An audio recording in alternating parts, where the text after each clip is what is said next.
Well, good afternoon, everybody, and welcome to this Goodwill Meditation Group webinar. My name is Steve Nation, and I'm delighted to be with you here. I see there's 69 of us together in this group call, and I'm sure that number will be going up. Now, as most of you probably know, these webinars are held on the last Wednesday of every month, and the work is to work with a meditation formula that's being used by groups and individuals every Wednesday for years and years and decades. Using visualization and reflective thought, this meditation outline seeks to penetrate beyond the analytical mind to an area, a region of mind that we might call pure reason. Sometimes, we think of the loving mind or the mind that is in Christ. People who've been working with this formula for decades, and so when we do this today, when we work with it today, we can imagine ourselves entering into a very well-established field of group thought. And it's as a group that we can work together, aligning ourselves with all the people of Goodwill in this time, a sort of muscle of Goodwill as it exists in us human beings now, people from all cultures, faiths, and nations. And then the work of the meditation is to lift this alignment up to the region of the soul, that place of mind and heart where we can find the presence of the cosmic Christ, just as well as we find the presence of the Christ who privately dwells within the heart of every human being. This is the realm of the ancestors, the rishis, the saints, and the masters that all faith traditions honor and recognize. We work within the thought that these great beings who exist on the inner side of life are actively involved in the evolution and transformation of human consciousness. Indeed, this is a primary part of their purpose. And as we human beings enter into our own ever-deepening encounter with the ideas and principles of the oneness of life and of human unity, as we enter into this idea, so do we approach these great beings who are the source of all love. Our task, and indeed our challenge and our opportunity, is to give creative, willful, human expression of these potencies that are pouring in from the soul. And it's in the simplicity of goodwill in the world where we see the evidence of these grand ideas and principles coming into incarnation in our own lives, in our families, our nations, and the world of nations.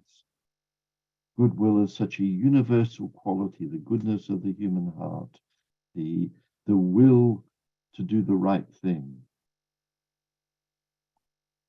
The disturbances in the world that are so much on all of our minds and often so troubling for our hearts during these rather chaotic years are nothing more than the disturbances that arise as the world of matter, the world of time and space, the world of the human, our world, as it is in this long process of becoming spiritualized.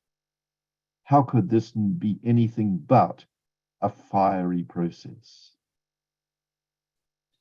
Today, we're very honored on this for this webinar to have as a guest Rafael Pereira de Mello, who is representing one of the strongest groups in Brazil who's working in support of migrants coming into Brazil, the Jesuit Service for Migrants and Refugees, SJMR.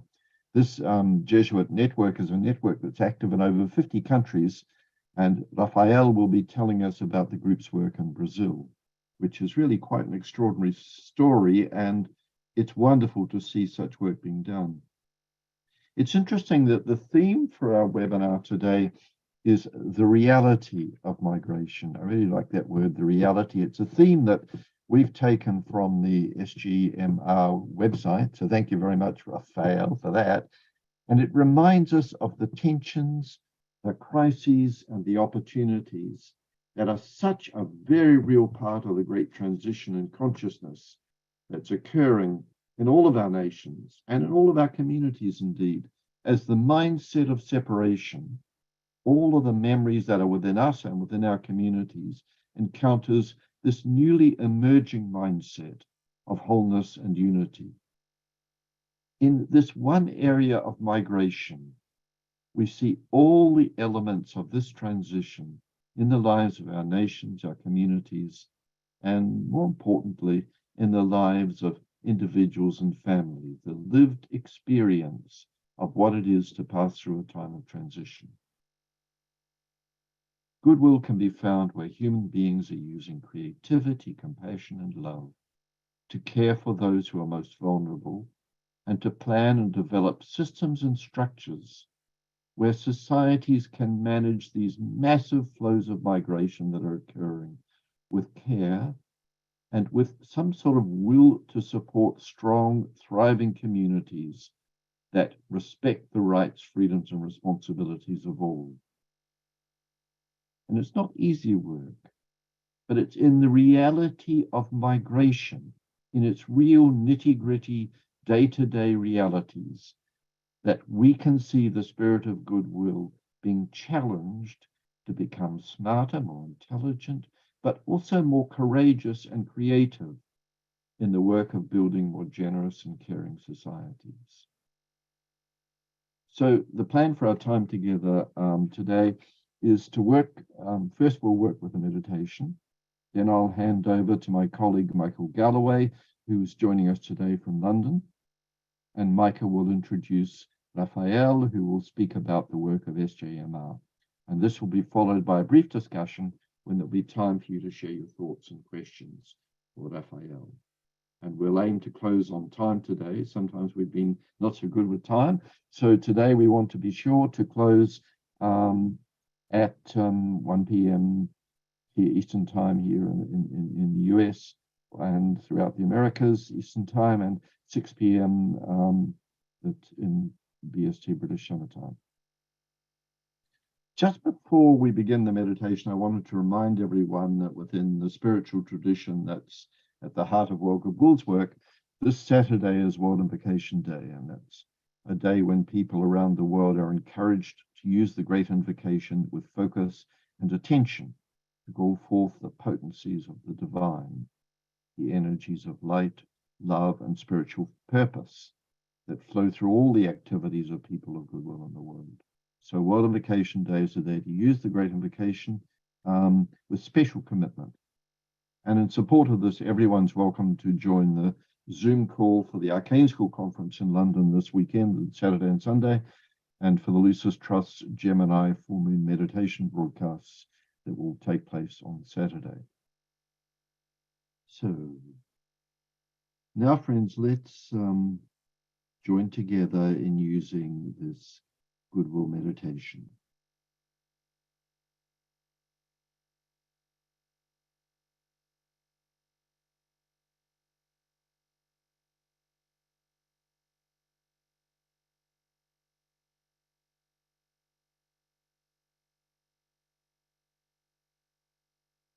And we begin by linking up in thought with people throughout the world who are working with this Goodwill meditation group.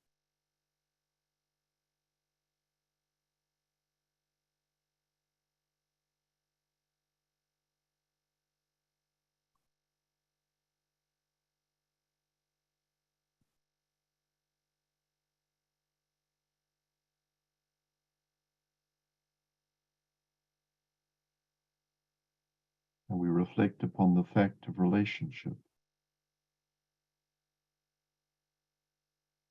Each one of us is related to our family.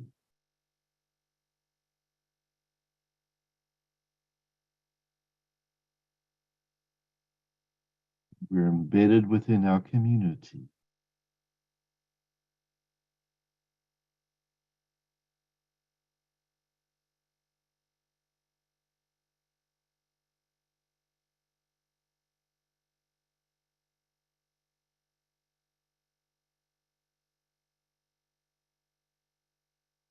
We're part of a nation.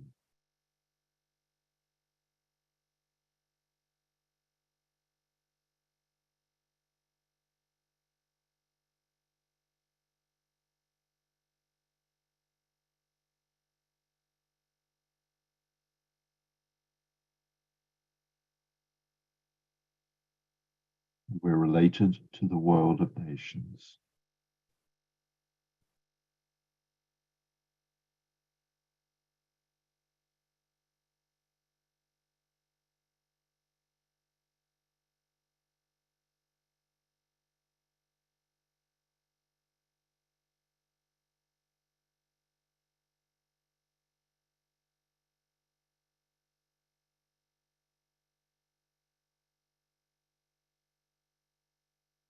And related also to this species of nature, the one humanity, made up of all races and nations.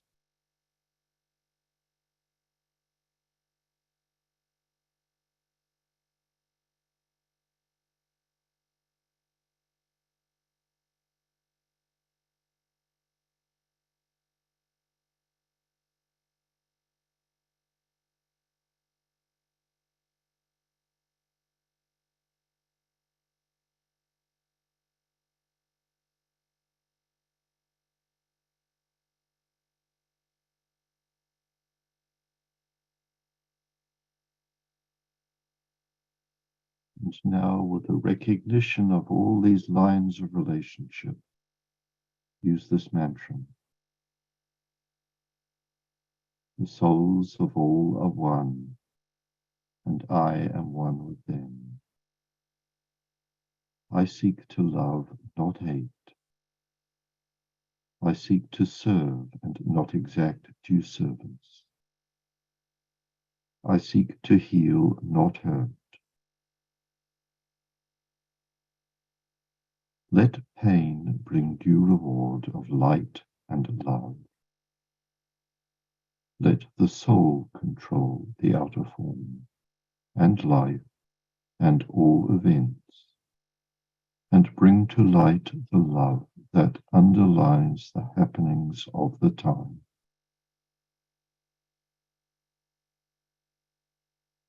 Let vision come and insight. Let the future stand revealed. Let inner union demonstrate, and outer cleavages be gone. Let love prevail. Let all people love.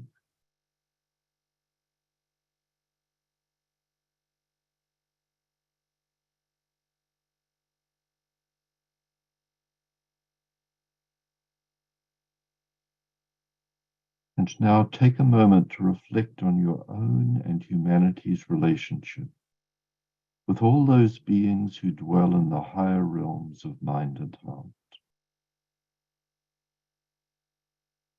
The spiritual hierarchy of saints, rishis, bodhisattvas, and masters, honored by many names by all the world's religions and spiritual groups.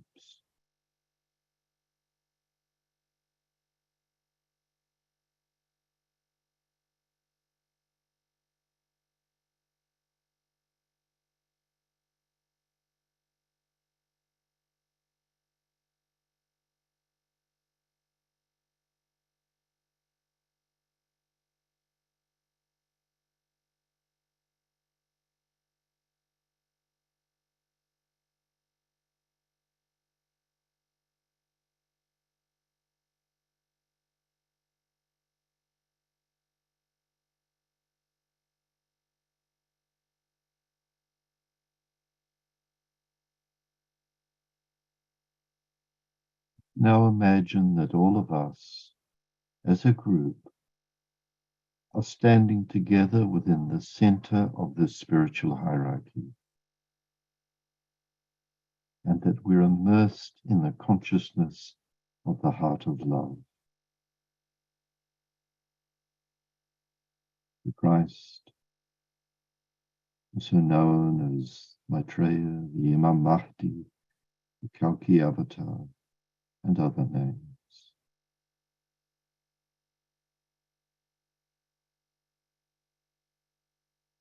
Standing together within the center of the hierarchy, immersed in the consciousness of the heart of love.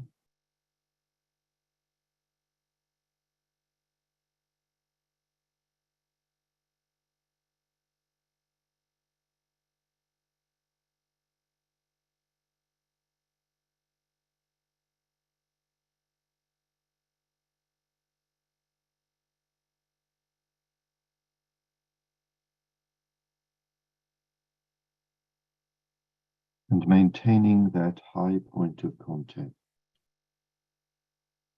Let your thoughts reach out to include all members of the human family in whom the energy of goodwill is active.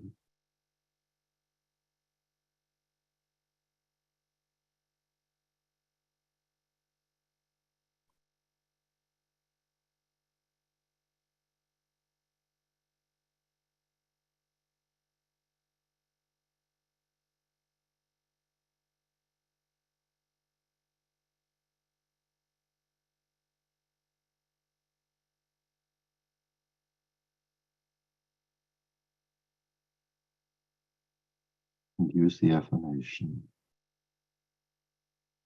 in the center of all love I stand. From that center I, the soul, will outward move. From that center I, the one who serves, will work. May the love of the divine self be shed abroad in my heart, through my group, and throughout the world.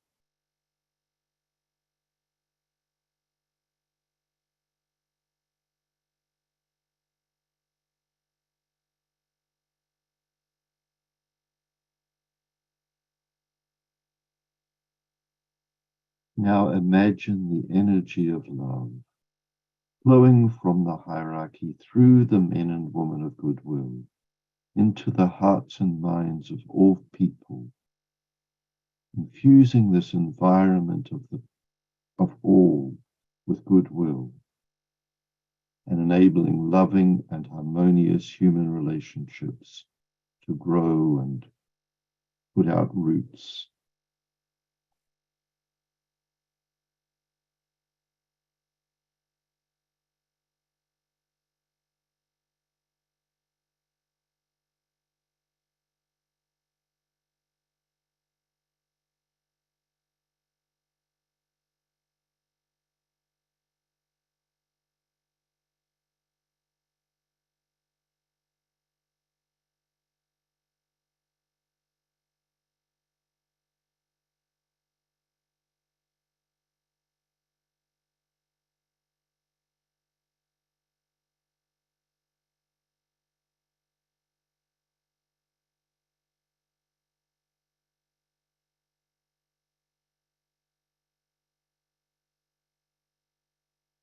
Meditate on ways of spreading goodwill, creating right human relationships, and restoring peace on earth.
Realize that by doing this work, we are helping to build a channel between the spiritual hierarchy and humanity,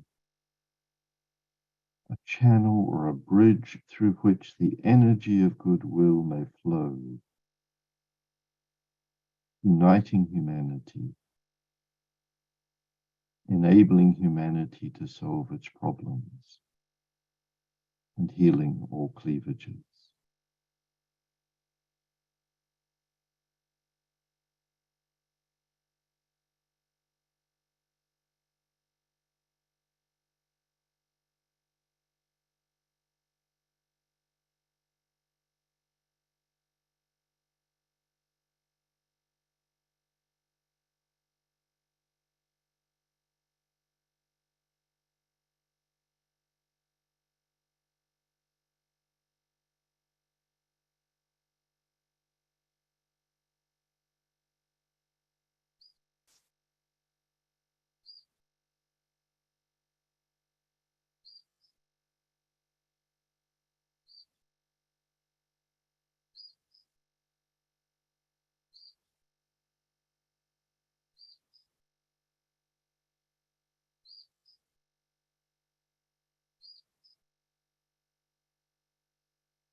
And standing together with people of goodwill all over the world, and linked in thought with all people of goodwill, let us together sound the great invocation.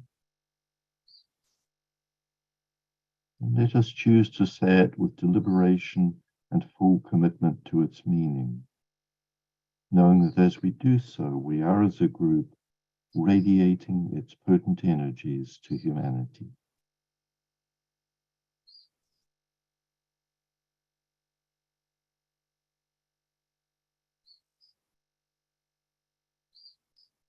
From the point of light within the mind of God, let light stream forth into human minds.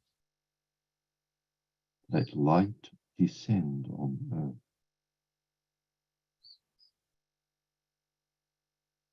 From the point of love within the heart of God, let love stream forth into human hearts.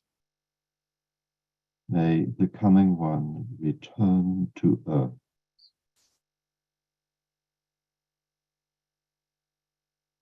From the center, where the will of God is known, let purpose guide all little human wills, the purpose which the masters know and serve. From the center, which we call the human race, let the plan of love and light work out, and may it seal the door where evil dwells. Let light and love and power restore the plan on earth.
Thank you, everyone. Michael, over to you. Hey, Steve, thank you so much. It was a wonderful introduction as always, and of course, a wonderful meditation as well. So today I have the honor of introducing our guest, Rafael Perea de Mello, who is the coordinator of the National Office of the Jesuit Service for Migrants and Refugees. And he is also a student of philosophy at the University of Mocinos. SJMR is organized in over 50 countries, and they specialize in migration, forced displacement, and refugees. And they have benefited thousands of people around the world with services which range from emergency interventions to educational projects for the local communities to psychosocial support for the refugees and migrants themselves. And we look forward to Rafael for you to speak more about this today. So over to you. Thank you very much for the introduction, Michael. Thank you, Steve. Thank you for the invitation. I'm going to share, good afternoon, everyone. I'm going to share my screen because I prepared a few slides. I hope you enjoy. So, all right. Can you see my screen already? Yes, we can see well. Well, perfect. So I am Rafael. I am representing here the Jesuit Refugee Service in Brazil. And I'm going to go through a few topics. I'm going to start with a brief story of immigration since colonial period in Brazil, then the latest immigration waves in Haiti and Venezuela, the Brazilian humanitarian response for these latest waves, which is called Operação Acolhida. Then I'm going to go through and focus a bit more in this part of the presentation, which is our work and challenges, and then a final reflection. I hope you like it. So if you want to understand Brazil and our society right now, you got to understand, like, we had many immigration waves and we were formed by immigration. So we were a colony of Portugal. That's why we speak Portuguese, and many descendants came since 1500. So we have this influence right here.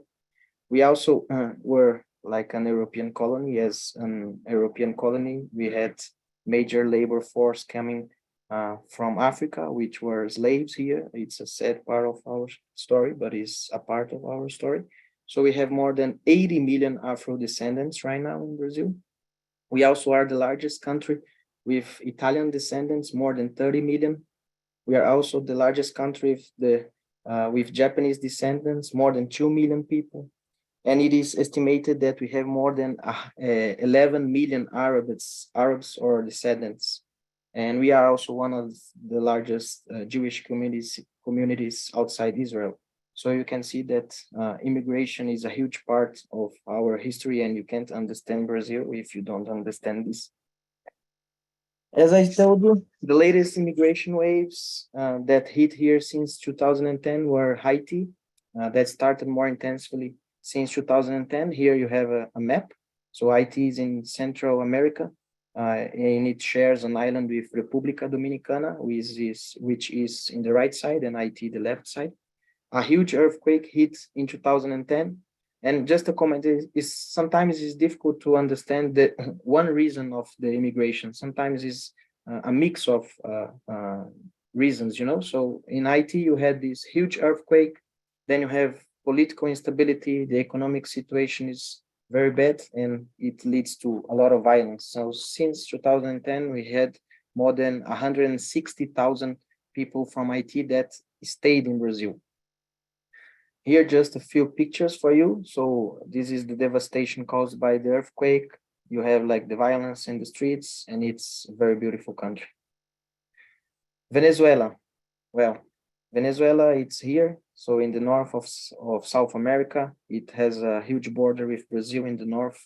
And this migration wave started more intensively since 2015. It started with a political instability, which led to a terrible economic situation, huge inflation, like the wages for many people aren't enough to buy food. It led to violence as well. And it is estimated that since 2015, almost 800,000 people entered Brazil, and that stayed here almost 400,000.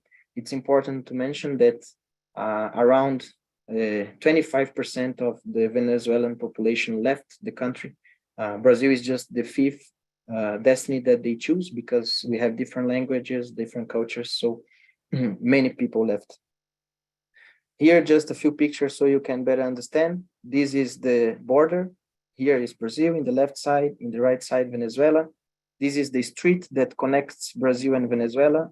That is the same as this one. This is the city in the border, which is very, very small. So you can, this is the whole city. So you can imagine 800,000 people passing through. It's many. So here you have a picture of the streets. Here you have a picture of some of the refugee camps in the border, which are run by UNHCR. This part here is later I'm going to talk about it, but this is the place where we produce the documents for them so they can be legalized in Brazil. And it is an operation that you have. This is inside this office, and you can see that many people from different sectors of the society are involved in this process. To tell you a little bit about how is our response to these latest immigration waves, I gotta mention the operation that was developed by the federal government and involves the whole Brazilian society, which is called Operação Acolhida. And it's very important to mention what does it mean, because the name means a lot. So acolhida means accoligere from Latin, and it means take into consideration, welcome. So this is a strong message that you have already in the name of the operation. And how does it work? Very briefly, the migrants and the refugees, they come usually walking from Venezuela. They enter in Roraima, which is in the north part of Brazil. Is not a very well economic developed region. So what we do, we must send these people to other parts of the country that can absorb them, offer job opportunities and social assistance and many other services. Otherwise, this province right here would collapse and people would be in a terrible situation. So we call it this strategy interiorization. Why? Because you got to send the people to the interior of the country. How you do it? There are three options. First of all, family reunion. If the migrant or the refugee has already someone of the family in another state that is already stable, we help them to reach the city. Other one is employment opportunities. I'm going to talk a little bit in more details, but we look for job for these people. And when we find them, we help them to get in the new city and starting this new job. And institutional, as you see here, you have some houses. It means that there are many houses. They are not refugee camps, but houses that host these refugees and migrants. So when you have a new vacancy in one of these houses, we send the person from the camp to the house because it's more comfortable. You have a better service, So it's the third option. And it's very important to understand that it must be multi-sectorial and multidisciplinary response. Only one organization or only one sector of the society won't be able to make a good response to such complex case. So you have the federal government, you have international agencies like UNHCR, IOM, you have the civil society, which SJMR is part, and I'm going to detail a little bit how we enter in this response. You have the judiciary system, you have the army, and I could be here naming all of the institutions until tomorrow because it's a lot of people, a lot of that is part of that.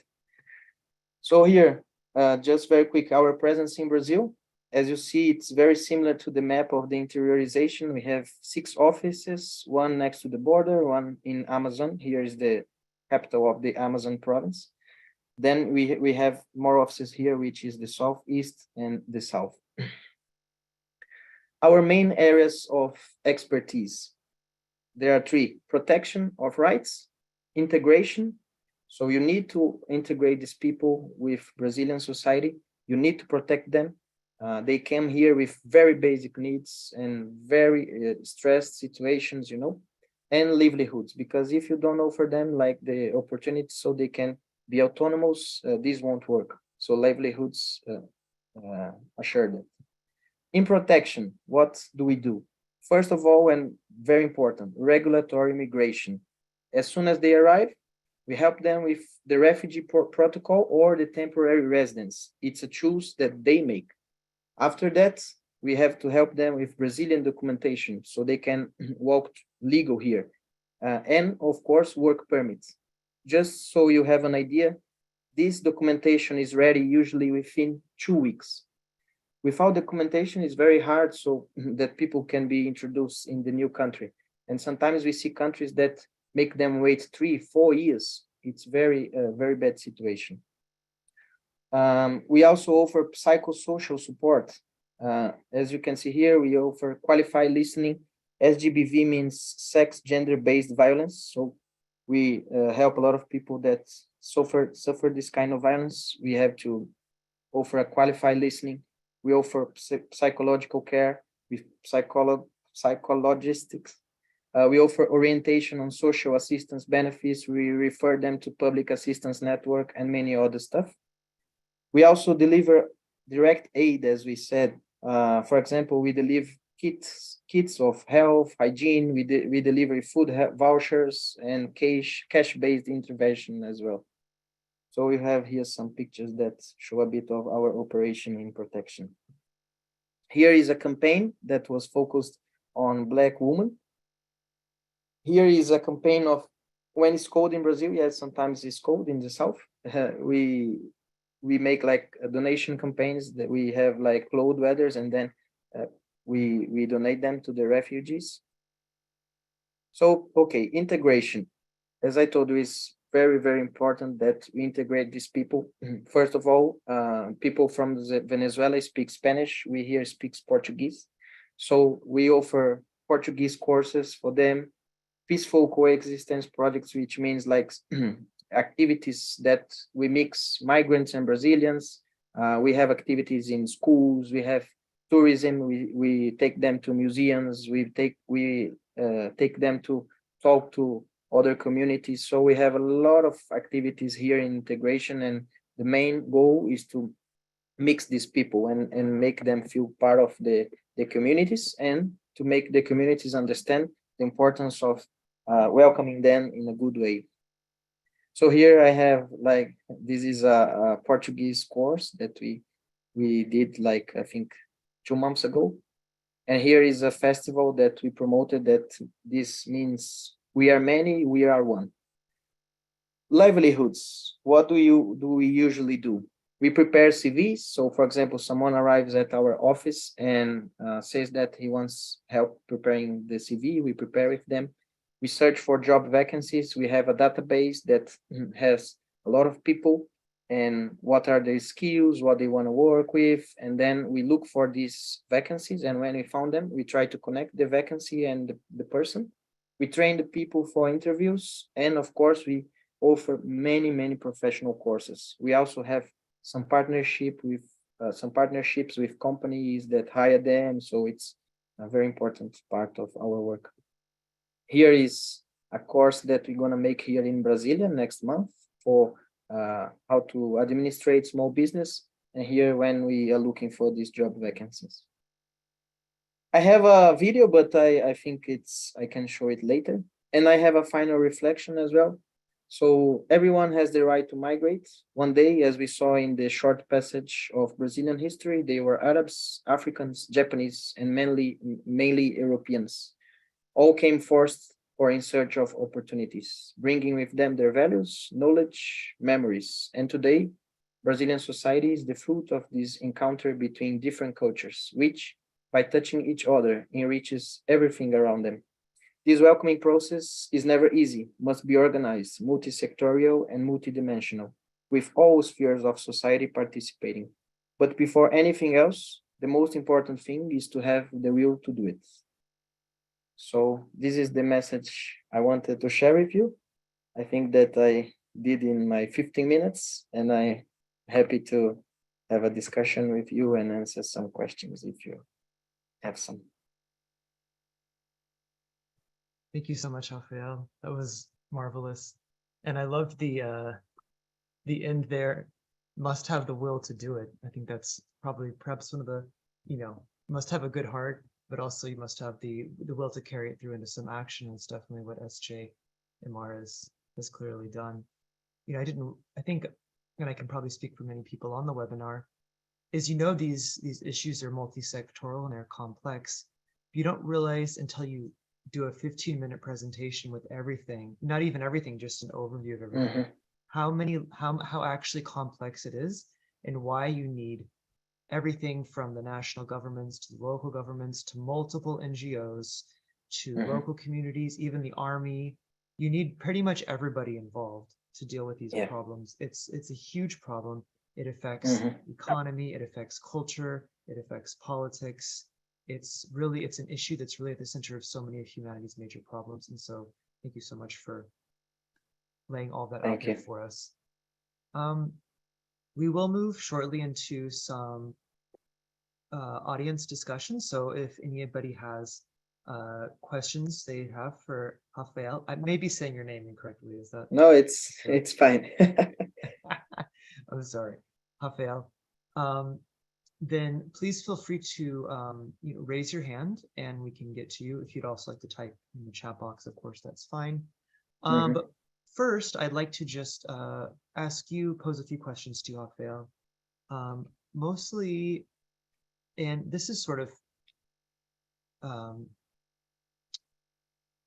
just what would, and it's a bit of a personal question, but I think you can probably speak a bit personally, but also maybe to a larger picture about it. But what is it that motivates you, and probably perhaps other people? I guess you can only really speak for yourself. So this way, what is it that motivates you to do this work? What motivated you or inspired you to get started and to join this type of humanitarian work? All right, Michael, I'm gonna answer that with a short story that happened with me great, yeah. around 2 months ago, because that's what motivates me. I was in our office in the south of Brazil, and we were making an activity, like an Easter activity with children, and I sit next to a mother, Venezuelan mother, and she started sharing her story with me. She arrived like 5 years ago in Brazil. When she arrived, she arrived with her little daughter. She was 5 years at the time. And when she arrived, there were no vacancies in the refugee camps. So they couldn't stay in a camp. They stayed in the streets, and in Brazil, I think that in every single place is very hard to stay living in the streets with a small child. And in Brazil, it's very dangerous as well. So she stayed for 1 year living in the streets with a little daughter. After that, we could find a job for her. We sent her to Brazil. And I put here the good things of the operation, but we have many problems as well. And when she arrived in the farm that she would work, she was what we call here, she was made like a modern slave. She couldn't leave the farm. She didn't receive any payment, just food, so she could work the next day with her small daughter as well for 1 more year. So when you listen to do these kind of stories, it's very difficult that you are not touched by them. And sometimes you think like, what am I doing to help? It's not only with refugees or migrants, but we have many, many different problems here, social problems in Brazil. And this kind of situation that motivated me to be part of this organization and part of this response. So because sometimes these kind of stories are invisible and we just ignore them, but they are here. It happens a lot, and I think that I must contribute in a way to change this situation. I have like Portuguese. I had a Portuguese grandfather. I had Italian grandfather. So I am part of migration as well. My family, my grandparent, when he arrived in Brazil, he was from Italy. He was very, very poor, and for example, he had to sleep in the same place that the slaves slept.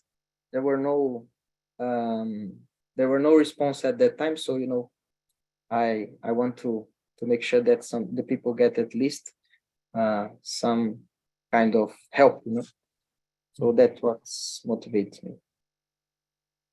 Thank you, Rafael. Yeah, is refugees are probably some of the most vulnerable in the societies they arrive at, one of the most vulnerable populations. And when people take advantage of the most vulnerable, it's just the worst thing, you know, to do. Mhm. So it's like they need all the help, I think. So thank you for that. I have a few more questions prepared, but perhaps we could go to one of the hands, if that's okay with you. Michael, just I can stay longer, all right? If you, I can stay as much as you need. Oh, you can. Okay, great. Yeah. Yeah. We'll probably still end around at the top of the hour. Okay. Okay. But yeah. All right. Let's go to, I'm gonna say this name incorrectly. Paniotis virus. Oh, the hand is gone.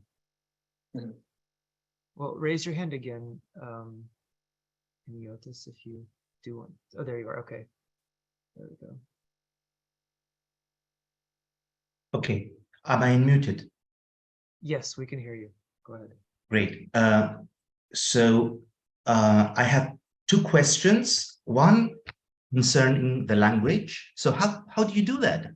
It takes time to learn a language, and in the meantime, they have to be educated for their job requirements. And so how do you do that? And the second is there any resistance from the local communities? That is there any negative reactions? And from the government, are they happy to receive like 1 million people? And what do you do with that? How do you educate the government? Do you and I mean, if they have to fund you, then presumably you have to do whatever they say to you. Or yeah, I would like you to comment on those things. Right. Thank you for your question. First of all, like I said, like today, most of the refugees we host here is from Venezuela. They speak Spanish, and luckily, it is a very language to Portuguese. So it's, for example, if I speak slow Portuguese and the other person speaks slow Spanish, we can understand ourselves. So it's easier. But we are receiving now some Afghans and even Ukrainians that doesn't speak the language, and it's very difficult. So as you said, it's a long process. You gotta give time to time, because this is, of course, when you are in a new country, the language is something that is crucial, so you can be part of the society. So, but in the case right now, the Venezuelans has this proximity because of the Spanish language. The country, it was very difficult in the beginning. The Haiti wave that hit in 2010, when they came, the Brazilian government had no response to that at all. So it was terrible. We learned with that, and we understood that we cannot just take the person away from Brazil. You know, they were entering. We had to offer them this refugee status, and if you don't give a coordinated response, is not good for the person that is arriving, and it's not good for the country itself as well. So it's much better if you can coordinate everybody in the same goal, you know. Of course, that it involves politics. So you have people that doesn't want them here, like that doesn't want them here, and then you have this kind of arguments. But now, with this few years, like 5 years, 6 years, that we are having like this wave of Venezuelans arriving here, people understood that we must act together. And you also asked about the local communities. Yes, sometimes we have many problems with the local communities that don't want new people coming out, like outsiders. So it's a difficult process, and it takes time. So you can show them that actually they are not coming empty-handed. They are coming with many skills. They are coming with many different stuff that can help improve life in that place. But sometimes it's very difficult, very difficult. But as I told you, we have like some activities that is only focused on that. So we gotta be creative and try to create these connections between them in innovative ways, because if the local community don't want them there, it's impossible to integrate both of the groups, right? And I think that the border itself, it's a good example of that. Like we have many fights between the ones that are arriving and the Brazilians that lives there, because life changed all of a sudden and in a very difficult way. So of course it's a tough job.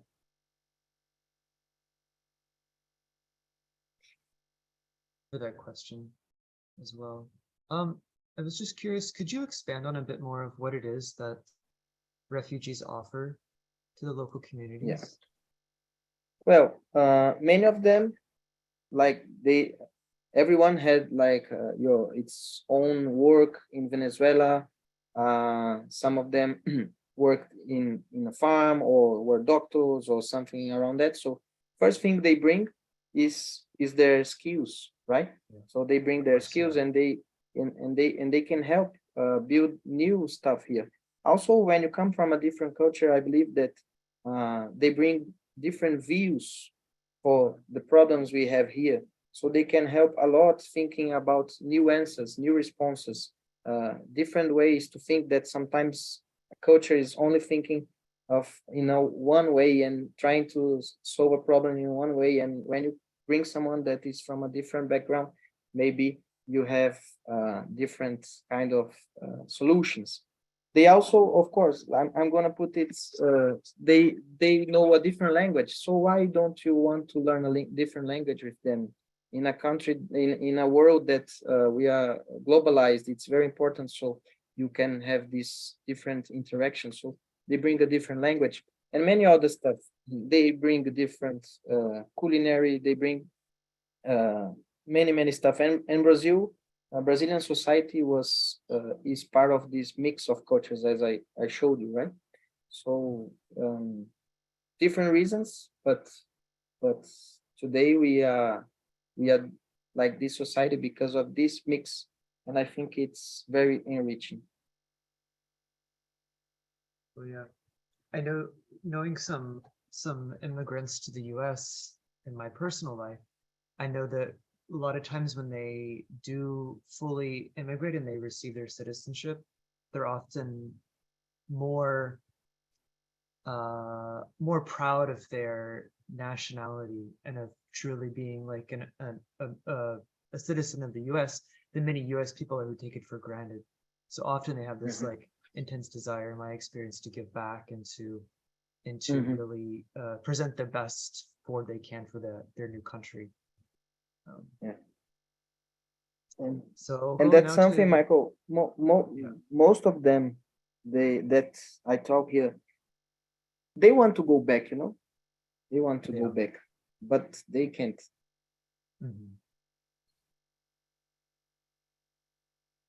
And a difference, I think, that immigration that we have here in Brazil and the one in US, of course, US is a country that has much more people trying to go inside than Brazil.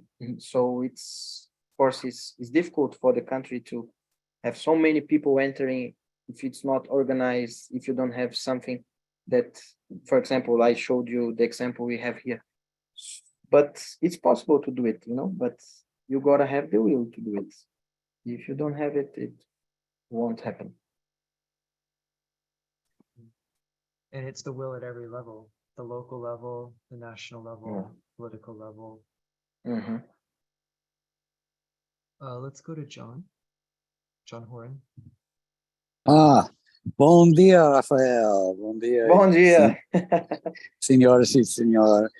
É minha grande honra agradecer a seus esforços, or it's my great honor to thank you for all your efforts, Rafael. Thank you. I like your practical approach, because when someone arrives with nothing but their hands and feet and the clothes on their back, just the most basic necessities are essential. And I wanted to ask perhaps what efforts you can make with the cultural leaders of Brazil, those who are well known in Atletico, sports, music, the arts, the people that the common people ordinarily look up to and take their cues from. Because I think that's an important part of changing the perception of refugees arriving in a country. Yes, thank you, John. And you have amazing Portuguese. Yes, it's very, very important question, because arts and sports, it is a very strong tool to make the local community or other people first understand the importance of welcoming them, like a little bit of Panayoti's question, but also to make these refugees and migrants understand that they are important here and they can stay here, and we are gonna offer them the same things we offer to the Brazilians. So and just one comment, the UNHCR, it's investing a lot now with sponsorship to football teams. I think Barcelona had the sponsorship that is trying to bring this kind of people to the discussion. And they are starting doing it in Brazil as well. So they are trying to build this network of athletes so they can give their voice to the cause and bring light to it, because it's arts and sports like a very powerful tool of change, right? And we of course we don't have the money, the same money as UN, but we are trying to do it as well. So we just approached a Brazilian actor that is sensible to the cause, and he traveled to Boa Vista, which is one of our offices next to the border, and he stayed there in volunteering with us for around 3 months. And the project was, when he came back, and he already did it, he would prepare like an artistical presentation, So now we are trying to put this presentation in a few theaters. We are inviting some people from their communities. We are making some events. So we are trying to start some initiatives in this art and sports. And UNHCR, which is the UN Refugee Agency, is doing it as well, but in a larger scale. Brillante. Fortaleza este indo temos espacio suficiente. Brilliant. Keep it going. And let's see if we can get people to understand that there is enough room for all of us here on Earth. Yes. And I thank you. Thank you, John. Thank you, John. That sort of leads me into one final question I'd like to ask you, Rafael. What is it that is most needed to further the work at this time? Like, what's the biggest limitation? Perhaps if you could have like one thing, whether it's more funding or more volunteers or more political will. What is it that you think is most needed at this time?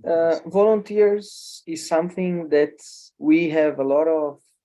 It's very easy to get them. You can see that people are willing to help. For example, we have no money to start some psychosocial assistance in the office of Brasilia right now, and we are doing it with volunteers. In 2 weeks we got more than 20, so it's kind of easy. Just to people understand a little bit, we have like around 70 employees in Brazil, are not counting volunteers. So we are an organization that is well organized. So we have people that wants to work with us as well, like with remuneration, not volunteers. So labor force and volunteers is not a problem at all. I can see now that politically Brazil advanced a lot with this Venezuelan situation. So as I was explaining, the Operação Acolhida was created to give a response for this crisis, and politically it advanced a lot. We have now like some laws and some work groups that bring together every institution that I told you. We have like a good relation between these institutions. Of course, that when you change the government, some things changes, but in general, I think that it's well built. But funding right now it's difficult because we are in this in certain way we compete because the money that comes here many times is the money of the international community through the UN or through some international agencies, or we have a huge partner that is in the United States, which is USAID. And in a certain way, we compete, and it's tough to, but it's the reality. We compete with other crises. So when the Ukrainian war started, money went that way because it is in Europe, it is a newer situation. Now South Sudan is in boiling violence right now, so the money is starting to go in that way. So we can't have like this. We can't. Sometimes the money just doesn't come. Of course, we try to find different ways to make things happen, but we as we say here, we can't put the finger in the front of the sun. Money is important for the society we live in, and to make things happen, to have more people working, to maintain our offices, to buy food, to buy anything that we deliver. So it's tough, but these different world crises, they in a certain way they compete for money, and so it's very difficult, very, very difficult. We cannot predict. So to give you an example, we had a cut from the past year to this year of around 20% of our annual budget. Yeah. So Was it it's unexpected? Yeah, it was expected. The number itself we Yeah. didn't know, but we knew that it was going to have a cut because it started Ukrainian war. You had many other issues happening, so it's a tough challenge. Mhm. We have a question in the chat here, Rafael. Yeah. Lois asks, how do we send money to your organization? What's the best way to donate if somebody wants to? I can send you, Michael, and if maybe you can share. We have like a bank account for donations. I think that when it's international transactions, I gotta send you like some extra information, so I can send you, Michael, and maybe you can share. And I thank you very much, Lois Itchelson, if I told you right. Maybe it may be better if, is there like some contact on your website? Perhaps they could just contact you directly. Yeah, I'm gonna put my contact here because I am the one that coordinates the finance nationally as well, so Okay, yeah. they can talk to me. So I'm gonna put my email, and if anyone wants to have a conversation and help or just anything, you can contact me. It will be a pleasure. Okay, great. And that better way to do it, I think. and Michael, I can stay here as long as you want, all right? You've been already very generous, Rafael, thank you. But I think we will actually go ahead and conclude the meeting now. Mm-hmm. Thank you so much. We'll leave the room open for a bit, so if you want to type your email and stuff, and then we'll leave it in the chat so people can still grab it for the next few minutes. But I think we will conclude now. Thank you so much.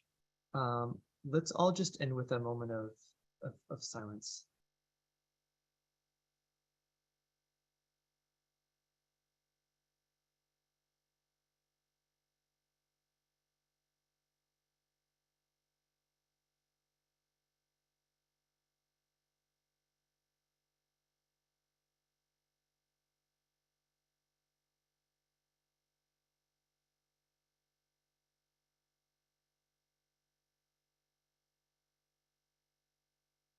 Thank you. Just a few upcoming announcements before we officially close. This Saturday is World Invocation Day, as Steve mentioned. We have a new video that we'd like you all to be aware of, so I'm going to place that in the chat now. If you want more information on World Invocation Day, you can go to the website worldinvocationday.org, which will provide more information. The Arcane School Conference in London is also this weekend, Saturday and Sunday. More information, including times for that, is at lucistrust.org/conference. And we look forward to seeing all of you at our next World Goodwill webinar, June 30th. Sorry, not June 30th. It'll be the last Wednesday of June. I don't have a calendar in front of me right now, but we look forward to seeing you then. Thank you, everyone, and good night.